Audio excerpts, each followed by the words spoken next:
In modern times, it is often the case that a computer or laptop does not ship with a CD, DVD or Blu-ray drive. As this has been the norm for a long time, users might already have their library of disk images and still want to be able to use them on Linux. Or maybe some backup of an old game disk, which still requires the CD or DVD to be present in order to launch the game.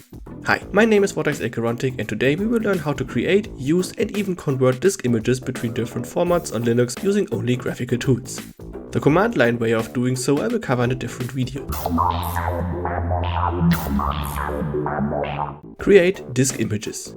Creating disk images on Linux is fairly easy. The best supported image format on Linux and the easiest to use is ISO, but we can also work with other image formats as well. Power ISO. As a graphical interface, I recommend using Power ISO, which is a fully featured disk imaging software, not just for creating disk images, but also to create and burn data on physical disks. It even allows for converting various image formats. The app can be installed from Flathub or via your distribution's package manager. If you are unfamiliar with Flatpaks and Flathub, feel free to check out my dedicated Flatpak beginner's guide. After opening up the application, the user will be greeted with a rather empty main UI. To create a new image from a disk, click on Copy, then select Copy Disk to Image File. A new dialog should open up and allow us to select the source device and where to store the image file, as well as a drop down to choose different image formats.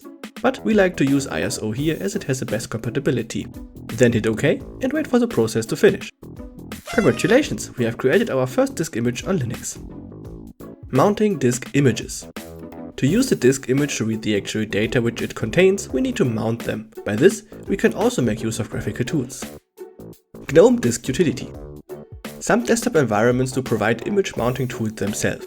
If they do, we can just right-click our image file and click on Mount Disk Image, and the mounted image should appear right inside our file browser as a removable media. For GNOME-based desktops, the tool to allow for this functionality is called GNOME Disks. Therefore, if the option to mount disk images right from the file manager is missing, check if GNOME Disk Utility is installed. Despite its name, you can use the GNOME Disk Utility on any other desktop environment as well. Simply open the application and click on the hamburger menu at the top left. Then select Attach Disk Image and choose the desired image. The mounted image can now be used as like any regular physical disk. However, if you make heavy use of Flatpaks, it might be that applications might not be able to access the mounted image. By default, GNOME Disk will make images available at /run/media/ followed by your username / followed by the disk name. Therefore, I recommend using Flatc to grant all Flatpak applications permanent access to that location. For this, simply install and run Flatc and select all applications. Here we add a new file system access below Others and click on the little directory icon. A new text area should appear. In here, we just enter /run/media/ followed by our username. And all Flatpak applications launched after this change should have access to any mounted disk image. To avoid typos, you can also copy and paste the path from your file browser. Unmounting disk images can be done using the local file browser by right-click the disk image and choose Unmount, or by using the GNOME Disk Utility itself.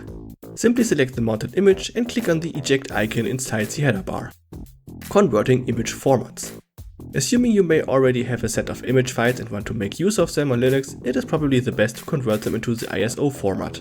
Power ISO can convert many image formats from and to ISO.